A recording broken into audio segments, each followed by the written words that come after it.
mga kachika, ngayong araw nga August 29, 2023 ay talaga namang napakalungkot na balita ang bumungad sa lahat dahil nga ang veteranong broadcaster na si Mike Enriquez ay pumanaw na sa edad na 71 years old. Ayon nga sa usap-usapan sa social media ay ngayong araw nga pumanaw si Mike Enriquez an hour ago pero wala pa namang kumpirmasyon galing sa kanyang kapamilya.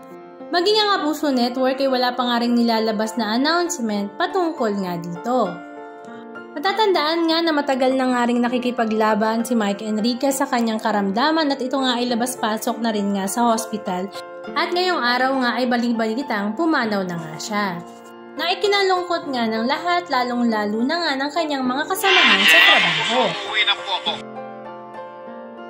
Anong masasabi nyo mga kachika? Just comment down below and please don't forget to subscribe.